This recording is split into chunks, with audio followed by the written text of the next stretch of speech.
Hey there, Sagittarius. This is your ascendant forecast for the week ahead, starting on Monday the 22nd, taking you right the way through to Sunday the 28th of December 2025. Now, last week, and in fact the last few weeks, we've had loads of planetary aspects that I've been talking about, lots of trines, lots of squares, conjunctions and things. In this week ahead, we don't have as much. We've got a square between Venus and Neptune. We've also got a lovely healing trine between Mercury and Chiron. And we've also got Venus going into the sign of Capricorn. So I foresee a much quieter week, albeit Christmas week tends to be pretty busy. And I don't know if you celebrate Christmas or not, or, I know it's a difficult time of year for lots of people. But it tends to be disruptive, even if you're not celebrating it, because the world around you seems to be a bit disrupted by it, if that makes sense. So yeah, this is going to be an interesting one. And the whole purpose of this video is to pace you through some of the things you might come to expect with this week ahead, from your perspective as somebody with Sagittarius ascendant or rising sign. So if you're new to this channel, I didn't know where I was going to go then, but if you're new to this channel, my name's Louisa. Welcome to Feel Good Astrology. I always work from slides, and so I'm going to bring them up right now. And on my way to the first chart, I'm just going to say thank you to everybody that supports my channel so much. Thanks to you. So this is the first chart, and you'll see that as we start this week ahead, we've got the moon in the sign of Capricorn. By the end of this week, the moon has moved all the way around to the sign of Aries and is in a big old conjunction with Chiron there. Whoops, let's go back. There's not much I've listed here. Normally there's a huge list of things that I want to talk about, but like I say, it's quite calm by comparison. But there is a theme, and that would be the Venus square Neptune. And you'll see that that's happening on Wednesday the 24th. That's Christmas Eve. So this square is taking place between the first and the fourth house. And then Venus moves into the sign of Capricorn. And then at the end of the week, we've got Mercury in an exact trine to Chiron. Again, it's from the first house and to the fifth. So these two aspects are starting in the first house. Now that's fundamental, because the first house is about your identity. It's about your body. It's your appearance. It's the first thing that people notice about you. And so this feels really quite strong. It feels really quite important. This week ahead is making, I don't know, it's kind of giving you the opportunity to work on something at an identity level. And so that I think is really important to factor in. So anyway, let's get going. Now with this forecast, I'm using what's known as a whole sign Western tropical model. And these sections are known as houses, 1, 2, 3, 4, 5, right the way through to the 12th house here. Now with a whole sign model, you have one sign, a whole sign in each house. But realistically, when you look at your chart, and I'm guessing you have, because most people that follow me know their birth chart. When you look in your birth chart, you've got Sagittarius and also the sign for Capricorn in your first house, then you might also find it helpful to listen to the Capricorn forecast too. So that's your choice.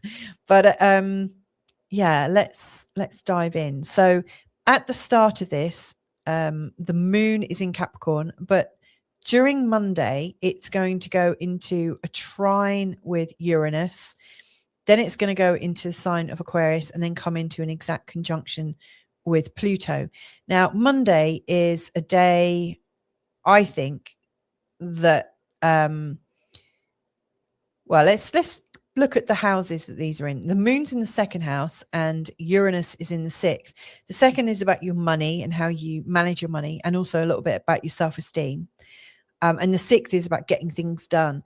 And so I think if you've got a whole list of things to do that you've really got to do, you really want to choose the right frequency, because there's a load of other aspects taking place with the moon on Monday, but the energy that you're going into that day with is going to be critical, because if you need to go buying things and picking things up and driving around and moving around a lot, if you've got the right frequency, things are going to go really well, because Uranus is a real frequency amplifier, and it really tunes you into what's going on, and it can tune you into things that are quite fortunate and helpful. It can bring in a beautiful sense of serendipity. It can be quite helpful, really helpful. And so you want to use this in the best way possible, and that is to have a really sort of open-hearted, independent consciousness. To be really feeling free and really feeling like you are forging your own path ahead. If you're in the mindset where you feel like everything is dependent upon everyone else, and that it's a complicated ball of wool of emotions, and if you pick on this bit, you might be upsetting this person here. I think if you go into that kind of thought pattern on the day, you're not going to get anything achieved. It's going to be really bitty and quite confusing. Whereas if you focus on the outcome and focus on the fun of the outcome and the ease of it and how vibrant and surprising and open it's going to be, then I think you're going to have a really sort of powerful shift on Monday. It's going to be great. There's not much happening on Tuesday, apart from lots of communications from people in your community directly to you. There's a lovely trine between the moon, a sextile between the moon and Mercury. So it makes people a lot more chatty on Tuesday. But the 24th is where there's, I think, a big sort of change coming. So we've got Venus in a square to Neptune. Now, Venus and Neptune are harmonics of love. Venus is the terrestrial, earthbound love. It's like our friendships, the way we love our partner, our children. It's earthly, it's in our bodies. And I would say Neptune is the love we experience in our mind, and in our spirituality and in our dreams and in our ideals.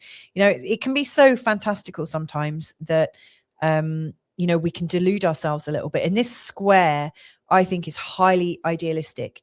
So Venus in your first house, I think, is really showing self-love and how you're coming into yourself, feeling much better in your body, really wanting to experience the buzz of love and feelings of gentleness and also fun, because, Sagittarius is quite a fun star sign. So I feel like you really want to experience the joy of love and the uplift of love. And yet there's this maybe a longing, and maybe it's a nostalgic, idealistic, not practical loving that you're expecting to get from home. And it might be from the mum as well, which I think, the mum energy can be quite strong in the 4th. And it could be from your childhood, that feeling of approval, maybe, the idea of how it should be.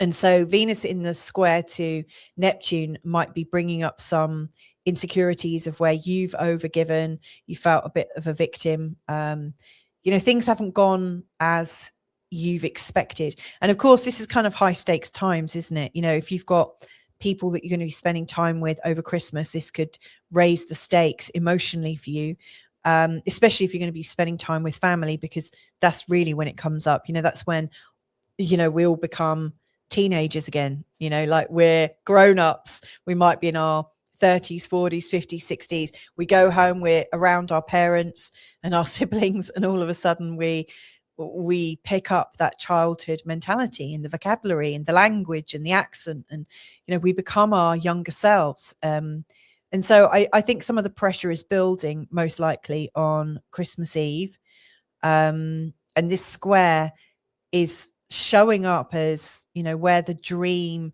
is just not practical. You might realize that you're waiting for a family member to apologize, or for a family member to finally see you and go, oh my God, you've turned into such an amazing person. And shit, I always knew that was going to happen. It's great. You're doing great. Venus in the first house should be admired, And yet this square is just showing tension with it. So to me, it just shows this high hopes, and they might get a bit dashed. And then Venus goes into the sign of Capricorn, and then Venus is getting a little bit more based. She's a lot more practical. She's not going to waste her time on fanciful notions. She's going to be just practical and get on with it. Venus in the second house is also looking at her money and getting into flow as soon as possible. So this is about you being a lot more sober and grown up, and being responsible with love, and recognizing that some people will treat you beautifully with respect, and they will nurture your heart as if it's their own, and some people won't. And so I see that there's a lot more discernment coming in. So the beginning of the day, it might be about kind of smashing those illusions and realizing, oh my God, I'm dreaming again, coming back down to earth. Venus goes into Capricorn, and then you can move forwards again. So it's a bit of a theme. And Venus is going to still be in a square for the rest of the week. It's just not exact. So you might have moments of going into, oh, but what if? Oh, no. And so it can be painful. On Christmas Day, the moon is going into the sign of Pisces, which is your fourth house. And I think this is going to be quite nice. The moon in Pisces is gentle and loving and kind. It can be quite boozy. So watch out for that if it's a problem. But it is essentially, there's a lot of empathy there. It's a lot of flow of feeling. It can bring up some historical patterns, especially if you're really intuitive and empathic. And so anything unspoken is likely to come out like loud and clear. So it is important that you spend time around people that you want to hear the intentions of. But ultimately, it's quite helpful. There's a lovely series of sextiles between the moon and Venus, the moon and the sun, the moon and Mars. And so I think help is at hand. I think things could be quite helpful. And then as we leave Christmas Day, the moon finally makes a lovely conjunction with the North Node. It feels like, everything's back on track now. So I like that. I think that's good. And then on Saturday, the 27th, the moon heads into the sign of Aries. And then there's a real sort of break in the energy. It feels like, okay, need to get out of the home. Now I need to do things for me. I need to be more creative. I need to do things that light me up. I guess, with the moon in the fourth house, there's a lot of energy put into the collective home, the collective family, what's best for everyone. It's a lot of empathy. And when the moon goes into Aries on Saturday, the 27th, it's a fellow fire sign, and you feel like, yes, now I can get going again. It's almost, like when you're at a party and you're waiting for the right time to leave. It feels like, okay, that Christmas stuff is done now. I can start moving forwards. It's almost, I would say, like that new, like maybe the 1st of January, where you think, okay, I'm done and dusted. So maybe you're getting that sort of 1st of January, New Year's Day feeling ahead of time. And then on Sunday, the 28th, this is where the last aspect is coming in. And if I go to that chart now, you'll see it. First of all, the moon is coming into a trine with Mercury and a conjunction with Chiron at the same time that Chiron and Mercury are exactly in a trine. The fact that the moon is in a conjunction with Chiron just shows that we're feeling vulnerable, and if you're overtired, that could increase that level of vulnerability. But we're a bit more tearful about it. We're a bit more ready to show that we're feeling a little bit more emotional. It's very creative. This is a very sort of creative place. This is a place of joy.